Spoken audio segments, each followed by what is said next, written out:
This is your prophecy update. Revelation chapter 9, verse 13 through 16 prophesies that World War III, or the sixth trumpet war in the Bible, will emanate from the Euphrates River region. And according to the prophecies of the Bible, this war is one of the next events to occur on God's prophetic timeline.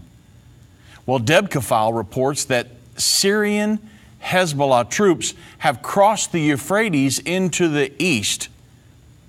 And so shortly after the U.S.-led coalition threatened to strike any Syrian Arab army units if they crossed the Euphrates River, Syrian and Hezbollah troops were marching across imported Russian pontoon bridges to reach the river's eastern bank. By Friday, September 15th, they were able to establish a bridgehead there. Throughout the three-day operation, the Syrians and Hezbollah worked under the cover of more newly arrived Russian armaments.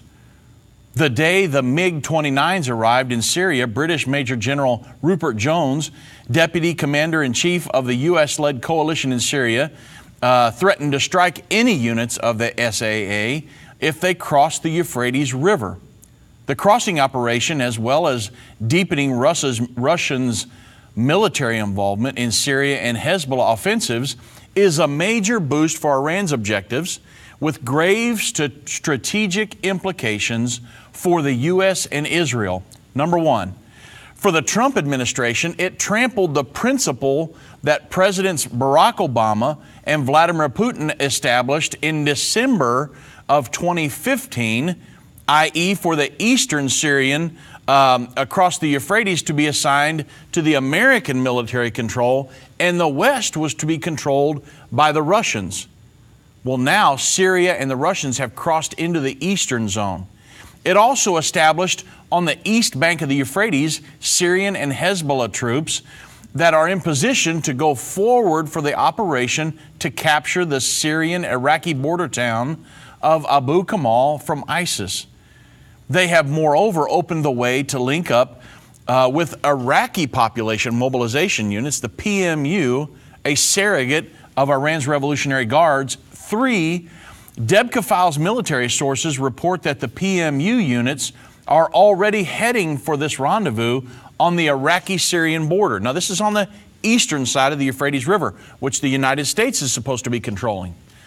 This step is tantamount to opening up an Iranian-controlled military corridor or a land corridor between Iraq and Syria, and even all the way to the Mediterranean Sea, by cutting deep into the U.S.-ruled region of eastern Syria.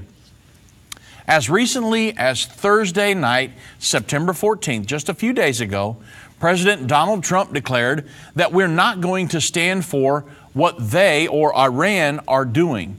But already Iran and its pawns were creating and accomplished fact with massive logistical and military assistance from the Russian army. Now that's what makes everything very sticky. By establishing a foothold on both banks of the Euphrates River and both sides of the Syrian-Iraqi border, Iran has taken a step towards pursuing its avowed goal of Israel's destruction.